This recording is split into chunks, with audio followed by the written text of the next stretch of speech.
특검은 김건희 씨가 비상계엄 뒤 윤석열 전 대통령과 크게 싸운 사실도 밝혔습니다. 김 씨가 생각하고 계획한 게 많았는데 너 때문에 다 망쳤다며 화를 냈다고 했습니다. 특검은 김 씨가 계엄 실행에 직접 가담하진 않았지만 계엄이 성공했다면 김 씨의 수사는 무마됐을 것이라며 계엄과의 연관성을 닫지는 않았습니다. 김지훈 기자입니다. 2024년 하반기 명태균 게이트와 디올백 수사 사건이 연이어 터지며 대통령 부인 김건희 씨의 사법 리스크가 분출했습니다. 대통령은 기자회견을 열 수밖에 없었습니다.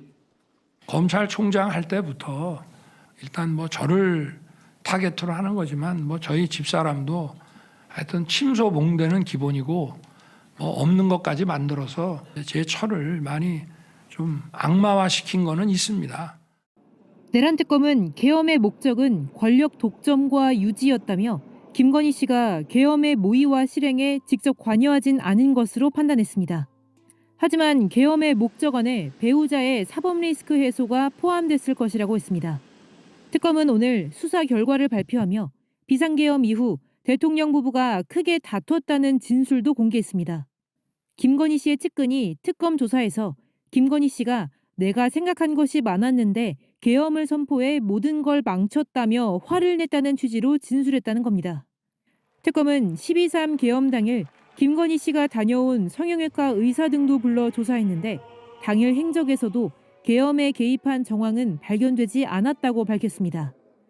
하지만 JTBC는 윤 전 대통령 부부가 김건희 씨 수사와 관련된 주요 고비 때마다 박성재 당시 법무부 장관에게 연락해 사실상 수사를 지휘했다고 보도했습니다.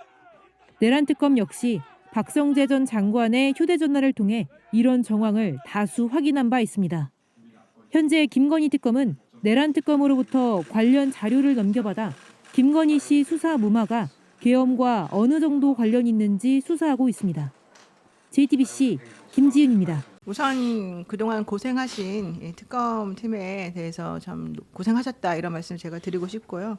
그런데 조금 아쉽고 특히 이제 김건희 씨 개입과 관련해 가지고는 아닌 것 같다라고 판단한 부분은 조금 납득하기 어려운 부분들이 있다. 이제 이런 설명을 제가 드리고 싶습니다. 자, 왜냐하면 실제 2022년 11월 25일인가요? 그때 국민의힘 지도부 만찬에서부터 비상대권 얘기를 했고 네. 이때는 윤석열 씨가 대통령이 된 지 6개월밖에 안 된 아주 정말 자신의 이제 권력이 정점에 달한 시점이었는데 이때부터 이런 얘기를 했다 그러면 김건희 씨와 윤석열 씨의 그동안의 관계라든가 의사결정에 김건희 씨가 영향을 미친 여러 가지를 고려해 봤을 때 네. 부인에게 아무런 말도 안 하고 자기 혼자 그런 얘기를 했을 리가 없고 혼자 숨겼을 리가 없고 특히 이분은 제가 알기로는 죄송합니다만 입이 좀 싼 걸로 알고 있는데 그렇다라고 한다면은 본인이 네. 모든 걸 숨기고 우리 와이프에게는 안 말하고 이랬다? 전 이거는 정말 불가능한 얘기라고 네. 생각을 하고요. 두 번째로는 그 명태균 황금폰 얘기가 조금 전에 나왔는데 네. 실질적으로 그 박성재 법무부 장관 전 법무부 장관이 이 김건희 씨에게 정말 변호사처럼 이 명태균 관련된 수사 보고서를 전달했는지는 모르겠지만 한 10개 정도는 만들었다는 얘기잖아요. 그리고 본인이 창원지검으로부터 보고를 계속 받았었다는 얘기가 나오잖아요. 네네네. 근데 김건희 씨는 실질적으로 직접 박성재 씨에게 연락하고 어쩌고저쩌고 이제 했기 때문에 박성재 씨는 이미 그 전에 창원으로부터 명태균과 강혜경 씨 등등이 내놓은 모든 자료를 다 가지고 있었을 거로 저는 보이거든요.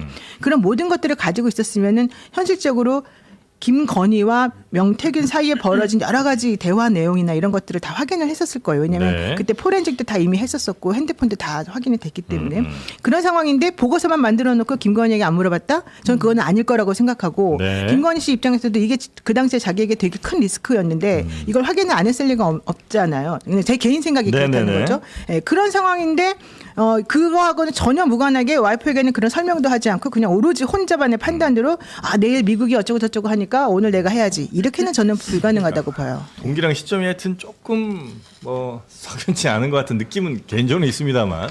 네, 우리 변호사님께서는요? 근데 저는 이제 김건희가 가졌던 위치를 우리가 좀 봐야 되는데 예. 윤석열 정권의 창업 공신이고 사실상 V0로 인사권 또 국정 운영과 예를 들면 수사까지도 본인이 네. 다 컨트롤을 했을 뿐만 아니라 국정원장한테도 연락을 다이렉트로 했던 것들도 다 나오고 있잖아요. 네네. 그렇다고 한다면 만약에 전제로 윤석열이 모의하면서 계엄에 대한 얘기를 아예 안 했다, 보안을 지켰다 라고 하더라도 그게 새서 들어갈 가능성은 너무 높은 거거든요. 아. 만약에 몰래 준비했는데 김건희가 그걸 알았을 때는 아마 윤석열 씨가 집에서 쫓겨날 가능성이 매우 높기 때문에 저는 이걸 김건희가 몰랐다라는 것 자체가 네. 김건희 씨가 그동안 보여왔던 위치에 비춰봐서는 이게 좀 맞지 않는다. 그래서 전 특검이 좀 더 수사를 가열차게 하고 결론을 내려야 되는데 아니 김건희 씨에 대해 가지고 뭐 소환 조사도 안 하고 여러 가지 그 수사를 열심히 안 하고서 무혐의로 그냥 덮어주는 것은 좀 이해하기 어렵고요. 또 하나는 너 때문에 다 망쳤다라는 이 말은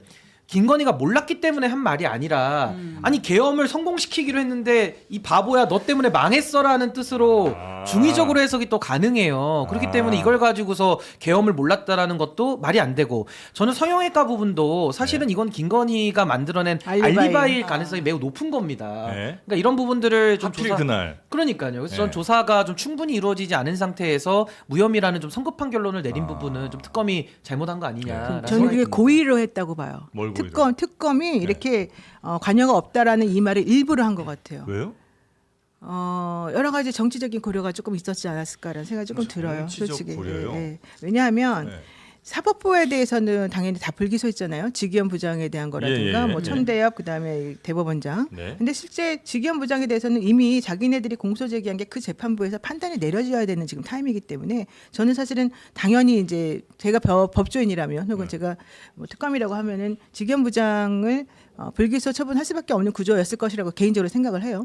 그렇다면 그와 마찬가지로 여러 가지 것들을 좀 고려해서 이 김건희라고 하는 사람과 연결되어 있는 수많은 사람들이 또 주변에 좀 있었을 가능성이 있어서 네. 저는 오히려 여기에 대해서는 그런 고려를 조금 더 크게 한 게 아닌가. 그래서 일부러 면죄부를 조금 준 게 아닌가. 그러니까 특검이? 김건희에 대한 면죄부를 주기보다는 주변에 있는 다른 사람과의 면죄부를 조금 고려한 게 아닌가 생각이 들고 김건희 씨가 생각이 많았는데 이런 말을 했었잖아요. 네. 내가 생각해 놓은 게 많았는데 네가 망쳤다. 이 뜻은 아까 신 변호사 말한 것처럼 그날 하게 됐다는 걸 몰랐다는 건지 아닌지 이것도 확인이 안 되지만 본인이 생각하기에는 본인은 권력을 본인이 독자적으로 가지고 싶어서 그에 상응하는 계획을 세워가지고 일을 하던 상황이 아니었을까.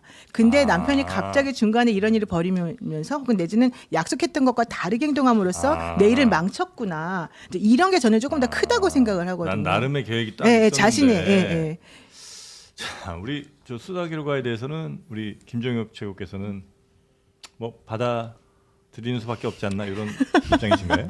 아니 그게 아니고요. 예. 그 일단 이번 특검의 수사 결과는 제가 보기엔 낙제점이에요. 왜냐하면요, 우리 이제 기자들 사회에서 하는 얘기가 네. 야 그러니까 설명하지 말고 보여줘. 그리고 그 증거를 보여주면 그거에 대해서 판단은 독자가 하는 거야라고 얘기하는데 이번 특검은요 보여주는 게 아니라 그냥 설명을 쭉 늘어놓고 있어요. 그리고 몇 가지 문제점인데 첫째, 그동안에 이게 그 발표를 보면서 새로운 게 김건희 여사 싸웠다는 거 외에는 하나도 없어요. 그 왜 그러냐면요. 중간에 다 흘려서 그래요. 다 그 수사 결과에서 조금만 새로운 게 나오면 다 오픈됐어요. 그러니까 지금 우리가 볼 때 뭐 새로운 게 뭐가 있어? 이런 생각이 들어요. 근데 한번 생각해 보세요. 누가 와서 어떤 증언을 했다는 게 언론에 다 나와. 그럼 그 다음에 오는 사람이 뭐 새로운 거 나오겠습니까? 그런 거 다 생각해서 나오지. 그래서 제가 보기엔 특검 수사 어떻게 이렇게 하지? 이런 생각이 들어요. 그리고 그 구체적인 얘기를 한번 들어볼게요. 그 김건희 씨가 계엄을 몰랐다? 저는 전혀 믿어지지가 않아요. 네. 이 사람 부의제로인데 그리고 이 사람 외에도 네. 대통령실 내에 김건희의 눈과 귀가 얼마나 많이 포진돼 있었는데 그렇게 많이 움직이는 것들을 보고가 안 들어갔다고? 그렇죠. 그러니까 전혀 좀 이해가 되지 않아요. 예, 예, 그리고 그동안에 그 두 부부의 관계라든가 이런 걸 볼 때 예. 남편이 그렇게 어마어마한 모두의 인생이 다 걸려있는 사안을 하면서 부인한테 얘기를 안 했다? 상식적으로 얘기가 안 돼요. 그거를 근데 비서가 증언했다는 그 한마디를 가지고서 싸웠다. 그러니까 싸운 걸로 봐서는 뭐 몰랐던 것 같다. 그런 식의 결론이 어떻게 도출됩니까? 그러니까 제가 보기에는 이 특검 진짜 이상한 얘기한다라는 생각이 들고요. 네네. 계엄 이후에 대해서는 뭐 권력욕이다. 그리고 또 계엄 시기도 미국의 정권 교체기를 계산해서 했다. 이거 다 해설이잖아요. 스트레이트 기사를 쓰라고 그랬더니 해설 박스만 열심히 쓰고 앉았어. 증거는 제대로 못 갖고 오고. 그런 거죠. 무속과 네. 관련이 있었는지 없었는지 여부도 단정적으로 없었다라고 얘기를 하고 있고. 그래서 제가 보기엔 네. 그냥 모르면 모른다고 얘기하면 돼요. 이런 부분은 수사가 본인들이 거부하고 그래서 결과가 나오지 않았다. 여러 가지 의혹이 있었다. 이렇게 얘기하고 본인들이 수사한 팩트만 쭉 얘기를 하면 되는데 이 특검이 무슨 팩트가 아니고 해설 기사만 계속 쓰고 있으니까 야 그게 무슨 증거가 있냐라고 얘기하면 우리가 그렇게 판단했어밖에 없잖아요. 네. 제가 보기엔 이 특검 수사 굉장히 좀 그 60점도 뭐 받을 수가 없다라는 생각이 들고 이렇게 된 이유는 그 특검 하고 난 다음에 수사 얼마 하고 난 다음에 백서를 만들겠다고 그러더라고요. 그래서 아니 무슨 수사를 진행 중인데 벌써부터 백서 얘기를 하냐? 뭐 마음은 콩밭에가 있냐? 그리고 뭐 저 특검 하시는 분이 무슨 감사원장으로 간다라는 설이 그냥 막 계속 돌고 있었잖아요. 네. 아 그러니 이게 특검 자체가 목표가 아니고 이걸 통해서 무슨 정치적인 이득을 얻으려고 하는 게 목표인가? 라는 생각이 들어서 신뢰가 많이 떨어졌고 그런 것들이 결국은 이런 식의 결과로 나오지 않았나. 네. 저 개인적으로 조은석 특검과 잘 알아요. 선후배 사이이기도 하고 하지만 이거 좀 비판받을 수밖에 없다라고 네. 생각을 합니다. 알겠습니다.